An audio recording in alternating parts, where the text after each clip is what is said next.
두 사람의 손이 맞닿은 순간 각자가 오랫동안 억누르고 있던 외로움이 전해졌다. 말하지 않아도 서로의 아픔을 이해할 수 있었다. 그날 밤 말은 없었다.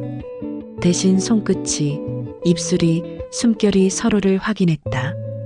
끝사랑연가 시작합니다. 항구의 새벽은 늘 적막했다. 정박해 있는 최 선장의 낚싯배는 낡고 작았지만 단단해 보였다. 파도에 부딪히며 내는 끼익거리는 소리가 고요한 새벽 공기를 가득 채웠다. 그 배의 선장, 최진호. 바다와 함께 살아온 20년의 세월 동안 바다는 아내보다 익숙하고 편안한 존재가 되어 있었다. 갈매기들이 울어대는 소리가 항구 전체에 메아리 쳤다. 진호는 매일 새벽 5시면 배에 나와 하루를 준비했다. 어구를 점검하고 엔진을 확인하고 연료를 채우는 일상. 20년 넘게 반복된 루틴이었지만 여전히 바다는 그에게 신선한 도전이었다. 육지의 복잡함을 잊게 해주는 유일한 공간이기도 했다. 아내와는 더 이상 말도 감정도 오가지 않았다. 결혼한 지 25년, 처음 몇 년은 행복했다. 하지만 아이가 생기지 않으면서 둘 사이에는 보이지 않는 벽이 생겼다. 서로를 탓하지는 않았지만 위로하지도 못했다.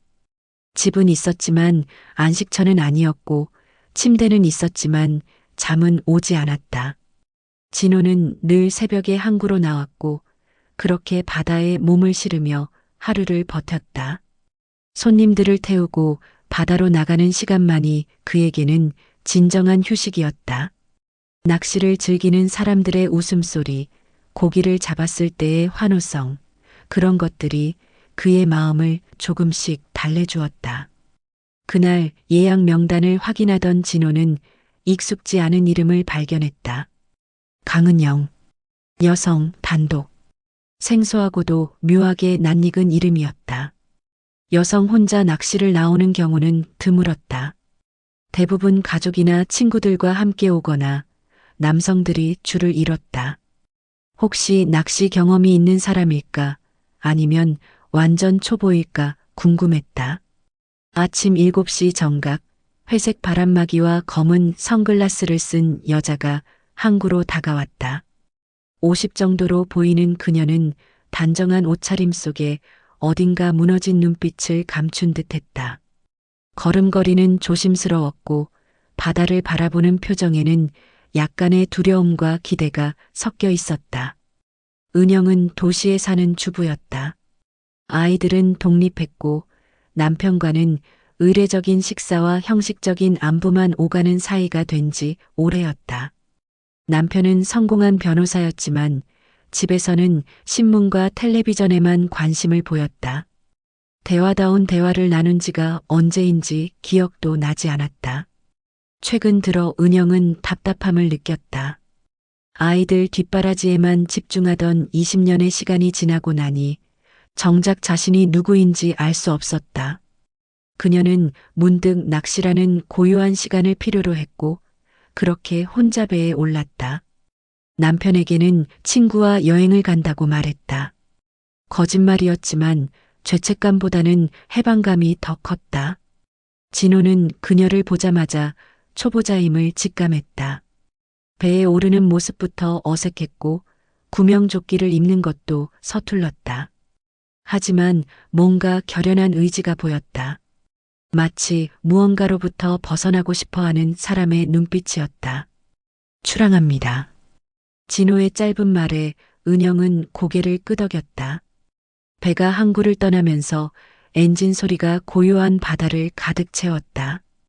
은영은 뒤를 돌아보며 점점 작아지는 항구를 바라봤다. 육지와의 거리가 멀어질수록 그녀의 마음은 오히려 가벼워졌다. 낚싯배는 천천히 항구를 떠나 수평선을 향해 나아갔다. 배 위는 고요했다. 파도 소리만이 단조롭게 반복되었고 은영은 어설프게 낚싯줄을 던졌다. 처음 해보는 일이라 모든 것이 서툴렀다. 낚싯대를 잡는 법부터 미끼를 끼우는 방법까지 모든 게 어색했다. 몇 번이고 엉킨 줄을 풀어주며 진호는 묵묵히 그녀를 도왔다. 진호의 손길은 능숙했다. 20년 넘게 바다에서 생활한 사람의 손은 달랐다. 거칠지만 섬세했고 엉킨 낚싯줄을 푸는 모습이 마치 예술처럼 보였다. 은영은 그런 그의 모습을 지켜보며 묘한 남성미를 느꼈다. 남편은 이런 식으로 무언가에 집중하는 모습을 본 적이 없었다. 바다는 생각보다 평온했다. 잔잔한 파도가 배를 부드럽게 흔들었고 햇살이 수면에 반사되어 반짝였다. 멀리 섬들이 아련하게 보였고 갈매기들이 가끔 배 주위를 맴돌았다. 은영은 이런 풍경을 보며 마음이 차분해지는 것을 느꼈다. 말은 거의 없었지만 이상하게 불편하지 않았다. 진호는 필요한 말만 했고 은영도 굳이 대화를 시도하지 않았다. 서로의 존재를 인정하면서도 각자의 공간을 지키는 적당한 거리감이 있었다. 도시에서의 복잡한 인간관계와는 전혀 다른 종류의 편안함이었다. 시간이 흐르면서 은영은 점점 바다에 익숙해졌다.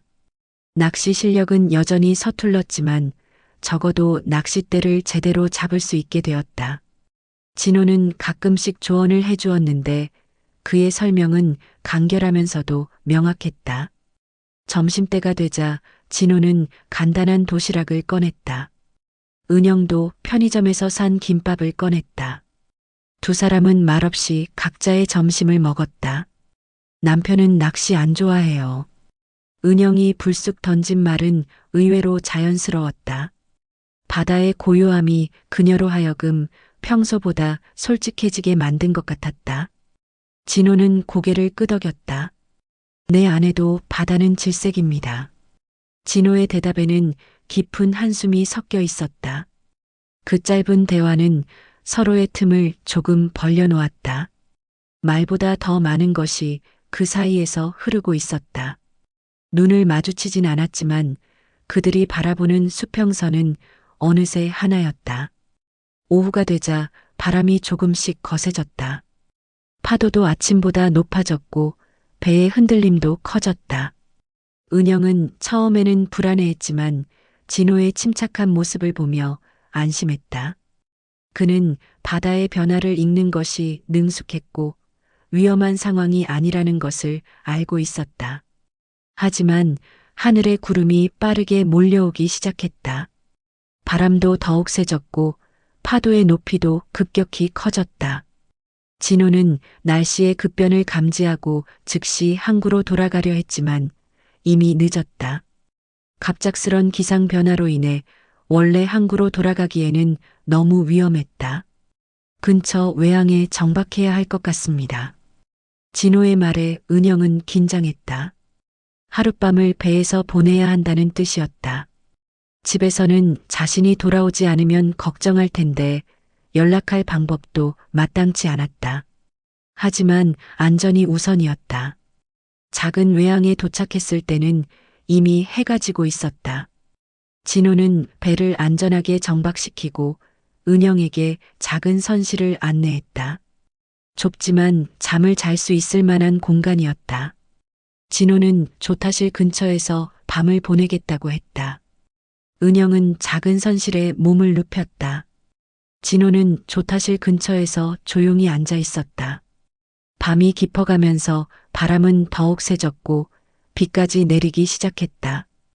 폭우 속 작은 낚싯배의 두 사람은 같은 지붕 아래 조용히 숨을 죽이고 있었다. 각자 다른 공간에 있었지만 같은 상황을 공유하고 있다는 묘한 동질감이 있었다. 새벽 2시경 폭우가 시작되었다. 배가 심하게 흔들리면서 은영은 잠에서 깼다. 처음 경험하는 바다 위의 폭풍우였다. 바람 소리와 빗소리, 그리고 파도가 배를 때리는 소리가 뒤섞여 마치 세상이 무너지는 것 같았다. 은영은 두려움에 떨며 선실 구석에 몸을 웅크렸다. 무섭지 않으세요?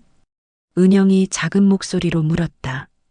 선실문 너머에서 진호의 존재가 느껴졌다. 그도 잠들지 못하고 있는 것 같았다. 바다는 무서울수록 정직하죠. 진호의 대답엔 알 수 없는 무게가 실려 있었다. 20년 넘게 바다와 함께 살아온 사람만이 할 수 있는 말이었다. 은영은 조용히 그를 바라봤다. 선실의 어둠 속에서도 그의 실루엣이 보였다. 반쯤 젖은 그의 셔츠와 손등, 그리고 묵직한 눈빛이 비쳤다. 배는 계속 흔들렸지만 진호의 침착함이 은영을 안심시켰다. 그는 이런 상황에 익숙해 보였다. 바다의 변화무쌍함을 받아들이고 그와 함께 살아가는 법을 알고 있었다. 반면 은영은 통제할 수 없는 상황에 당황하고 있었다. 폭우는 그칠 기미를 보이지 않았다. 오히려 더욱 거세졌다. 진호는 때때로 조타실로 가서 장비들을 점검하고 기상 상황을 확인했다. 은영은 그런 그의 모습을 보며 안전에 대한 신뢰를 느꼈다. 동시에 그의 든든함에 마음이 끌리는 자신을 발견했다. 침묵이 길어졌다. 폭풍우 속에서 두 사람은 각자의 생각에 잠겨 있었다. 은영은 평소 자신의 삶을 돌아봤다. 남편과의 관계, 아이들과의 거리감, 그리고 자신이 진정 원하는 것이 무엇인지에 대한 모든 것이 이 작은 배 안에서 선명하게 느껴졌다. 진호 역시 자신의 삶을 생각했다. 아내와의 냉랭한 관계, 아이 없는 결혼 생활의 공허함, 그리고 바다에서만 찾을 수 있는 평온함. 그는 오랫동안 감정을 억누르며 살아왔다. 하지만 이 여자 앞에서는 왠지 그 억눌린 감정들이 꿈틀거리는 것을 느꼈다. 새벽 3시가 넘어서야 폭우가 조금 잦아들었다. 하지만 여전히 바람은 강했고 배는 흔들리고 있었다. 은영은 두려움을 참으려 했지만 몸이 계속 떨렸다. 처음 경험하는 일이라 어떻게 대처해야 할지 몰랐다. 그 침묵 속에서 은영은 천천히 손을 뻗었다. 자신도 모르게 나간 손이 진호의 손등 위에 얹혔다. 따뜻했다. 거친 바다일을 하느라 상처가 많은 손이었지만 그 온기가 그녀에게는 큰 위로가 되었다. 진호는 놀라지 않았다. 오히려 가만히 그녀의 손을 감싸쥐었다.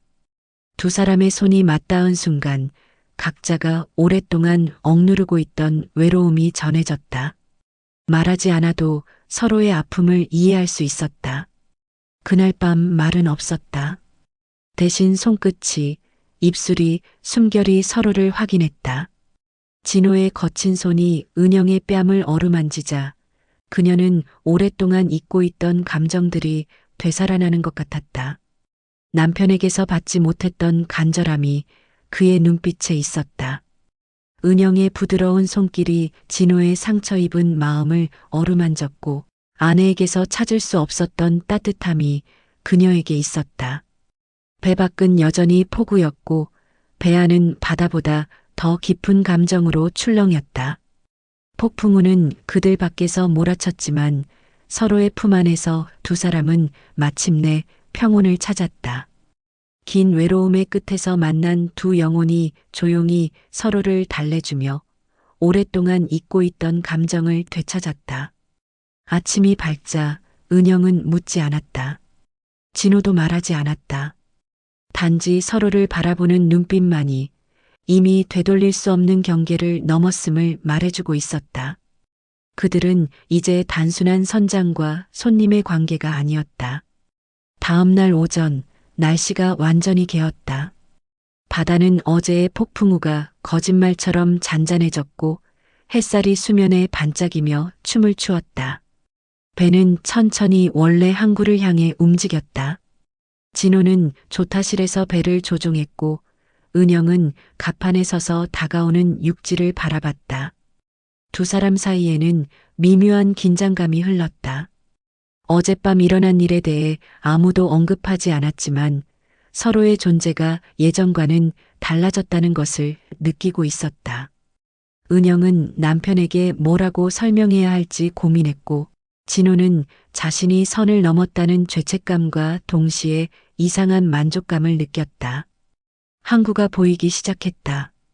평소와 다름없는 풍경이었지만 은영에게는 모든 것이 달라 보였다. 마치 다른 세상에서 돌아온 것 같은 기분이었다. 지난 이틀 동안 경험한 모든 것들이 꿈처럼 느껴졌다. 배는 항구로 돌아왔다. 은영은 무표정하게 차에 올라탔다. 짐을 챙기는 동안에도 진호와 시선을 마주치지 않으려 했다. 하지만 차에 오르기 직전 두 사람의 눈빛이 길게 마주쳤다. 그 짧은 순간에 서로의 마음을 읽을 수 있었다. 진호는 멀찍이 떨어져 그녀를 배웅했다. 아무 말도 오가지 않았다. 차를 몰고 집으로 돌아가는 길, 은영의 마음은 복잡했다. 어젯밤 일어난 일이 현실인지 꿈인지 확신할 수 없었다. 하지만 여전히 느껴지는 진호의 체온과 그의 거친 손길의 감촉이 그것이 현실이었음을 증명하고 있었다. 집에 도착했을 때 남편은 서재에서 책을 읽고 있었다. 은영이 들어와도 고개조차 들지 않았다. 어디 갔었느냐는 질문도 없었다. 은영은 안도하면서도 동시에 서글픔을 느꼈다. 이틀 동안 집을 비웠는데도 남편은 전혀 신경 쓰지 않았다. 그 후 며칠 동안 은영은 집안에서 한마디 말도 하지 않았다. 남편의 질문에 대답도 없이 고개만 끄덕였다. 식사를 준비하고 집안일을 하는 일상은 계속되었지만 마음은 전혀 다른 곳에 있었다. 바다에서의 이틀이 그녀에게는 인생의 전환점처럼 느껴졌다. 진호는 배를 닦으며 혼자 있는 시간을 늘려갔다. 평소보다 더 꼼꼼히 배를 정비하고 어구들을 점검했다. 일에 몰두하려 했지만 자꾸만 은영의 모습이 떠올랐다. 그녀의 떨리는 손, 두려움에 가득한 눈빛, 그리고 자신에게 의지하던 모습. 아내는 진호의 변화를 눈치챘다. 평소보다 말수가 더 줄었고 집에서도 어딘가 멍한 표정을 하고 있었다. 하지만 굳이 묻지는 않았다. 오랫동안 서로의 일에 간섭하지 않고 살아왔기 때문이었다. 그날 이후 진호와 은영은 서로 연락하지 않았지만 두 사람은 이미 알고 있었다. 다시 전처럼 살 수는 없다는 것을. 은영은 거울을 보며 자신이 달라졌다는 것을 느꼈다. 진호 역시 바다를 바라보며 그녀를 생각했다. 일주일이 지났다. 은영은 일상을 보내려 노력했지만 마음 한구석에는 계속 바다가 있었다. 그 고요함, 그 자유로움, 그리고 그곳에서 만난 그 사람. 모든 것이 그리웠다. 마침내 은영은 결심했다. 다시 낚싯배를 예약했다. 이번에는 더 이상 망설이지 않았다. 전화를 걸 때도 손이 떨리지 않았다. 진호는 전화를 받았을 때 그녀의 목소리를 즉시 알아봤다. 특별히 아무 말도 하지 않았다. 그저 다시 그녀를 바다로 데려가기로 했다. 예약을 마친 후 은영은 남편에게 다시 여행을 간다고 말했다. 이번에도 거짓말이었지만 죄책감은 첫 번째보다 훨씬 적었다. 오히려 자신이 진짜 원하는 것을 찾아가는 기분이었다. 두 번째 만남은 첫 번째와는 달랐다. 서로에 대해 알고 있다는 익숙함이 있었다.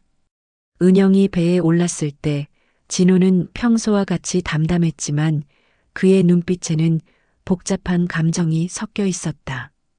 은영 역시 마찬가지였다.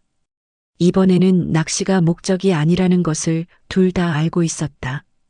배가 항구를 떠나자 두 사람은 자연스럽게 대화를 시작했다. 지난 일주일 동안 어떻게 지냈는지, 서로를 얼마나 생각했는지, 말하지 않아도 서로의 마음을 이해할 수 있었다.